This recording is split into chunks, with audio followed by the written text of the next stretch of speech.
I want to announce to the nation that Bomas of Kenya is a scene of crime. It's a scene of crime. Guess you know the guy. That's Saitabao Kanchori, Raila Odinga's chief agent.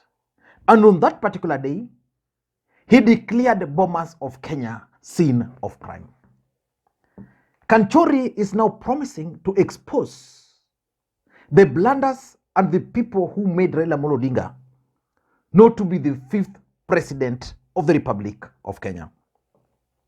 Now, this is what he posted on his official Twitter just a few minutes ago.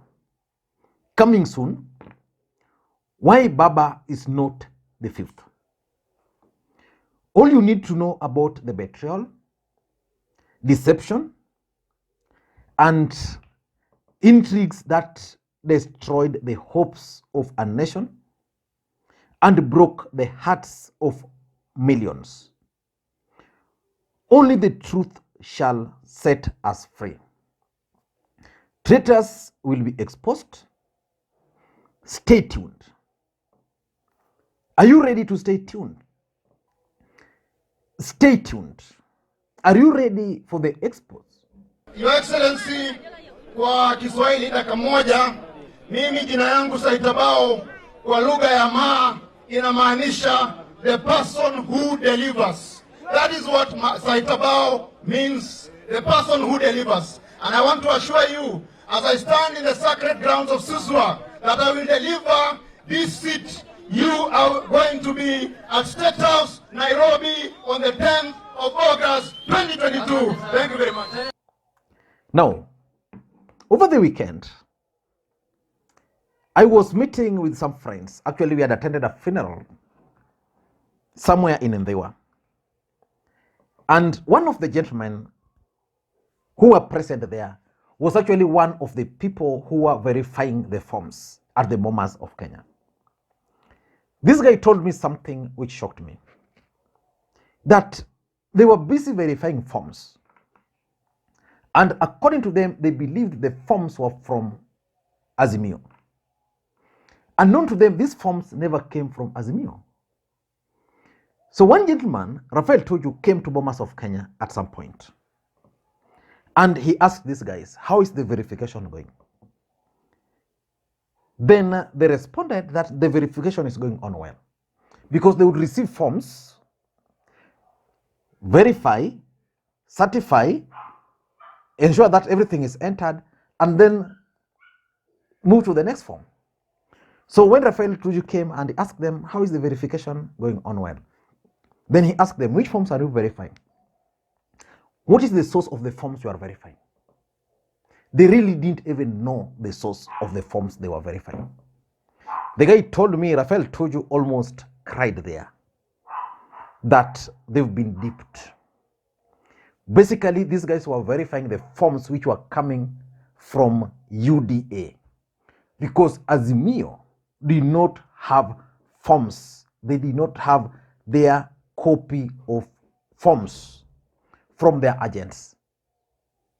And that's why everything became very easy for William Samoei Arap Ruto. So these are the things which this gentleman is actually promising to expose. In this video, I want us to try and figure out what we should be expecting from Kanchori. Before we do this, in case you're watching this channel for the first time, please take a second or two, click the subscribe button so that next time we produce a video like this, YouTube will automatically notify you. And to the subscribers, I want to continue thanking you guys for your continued support, because without the support, this channel cannot be where it is. So please, just do me a favor, press that thumbs up button, share the video, and if you can, also drop your comment. And of course, today's Thursday, it rained here. It's a bit cold. I actually have my coffee here with me. And as usual, you can send me coffee. For those who normally do that, I'll really appreciate. 200, 500 bob will keep me warm here. Now, the truth of the matter is that Raila Odinga's campaign was sabotaged. And what we don't know is whether it was sabotaged internally and externally or externally. But for me, the sabotage was both internally and externally. The other day I listened to Winnie Odinga's interview, which was conducted on Citizen TV, I think by Mwaura, and she was like, there were people who were in that campaign just for their own things, not for the objectives which Raila Odinga and other Kenyans wanted. And for me, I really can't excuse Winnie from blames. Because after the 2017 election, Winnie Odinga ought, for example, because she confessed that she was probably, apart from the father, only her. In my view, Winnie ought to have learned lessons. In that 2017, I remember so well, the campaign was really infiltrated. We pointed it out, nobody listened. Later on, after that election, we actually held a meeting. Me and a few guys held a meeting with Winnie. And the first thing she told us that you guys were right on the people you were accusing. I expected her to be more clear in their strategy this time around. But Kanchori is going to tell us what probably transpired. And for me, I'm expecting details about external sabotage and internal sabotage. When we talk of internal sabotage, we are talking of people who are part of the campaign but sabotaged it.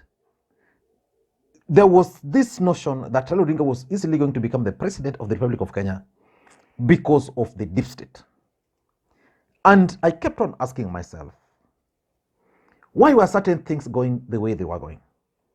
And on this platform, for those who are there, I kept on reminding these guys to keep a keen eye on Wafula Chebukati. And the other thing I kept on saying was that the deep state was divided. There was the group which felt that they needed to support William Samoei Ruto because Uhuru had worked with Ruto. The other deep state also was there, and they were like, let us have one of our own as the presidential candidate. That's before Raila Odinga was nominated. And they wanted Matiang'i probably and Mutahi Kagwe.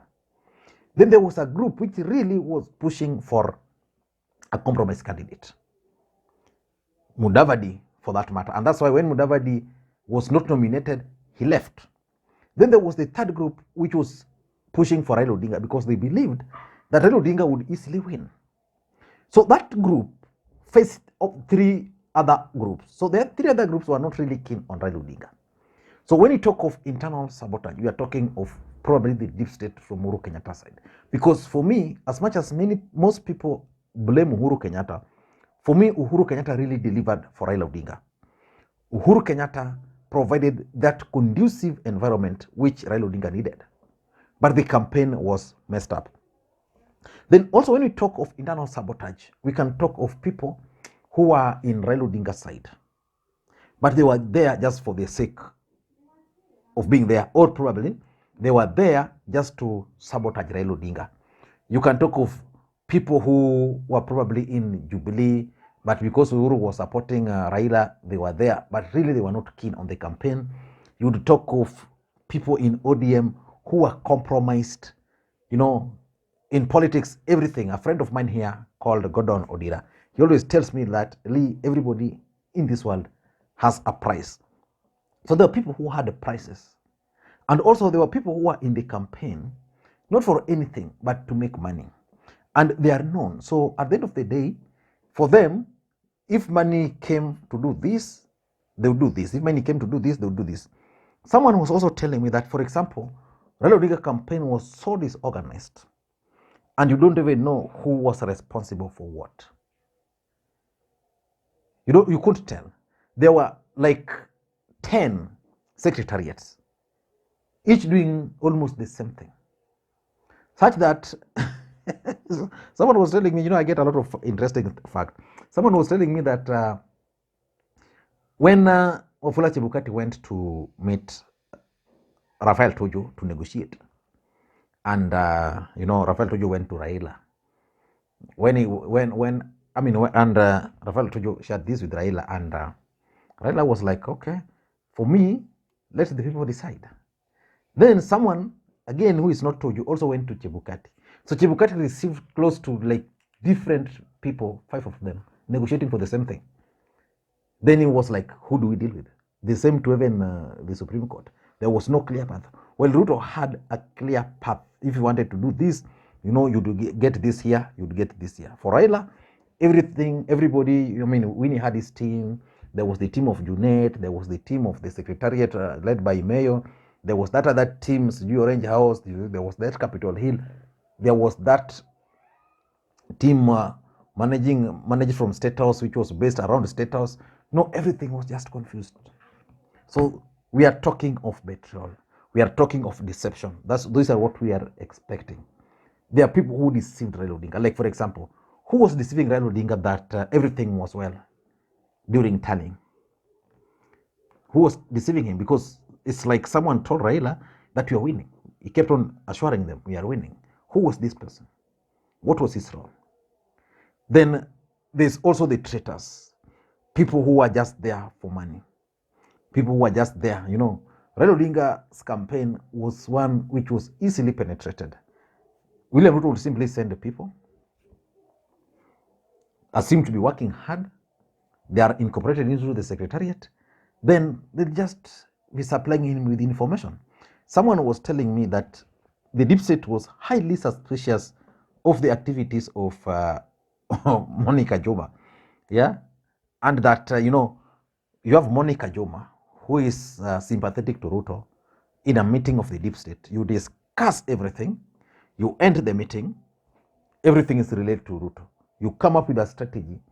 You discuss everything to Ruto. So let us wait and see what Kanchori has for Kenyans. For me, I'll be following it keenly because I'd really want to know why Raila Odinga lost, why William Ruto won. Because, William Ruto won, whether he rigged, whether what, but he was declared the president of the Republic of Kenya. How he did this is something which I'll really want to hear from someone like Kanchori, who was at the Bomas of Kenya. So let us wait for Kanchori. Bye-bye.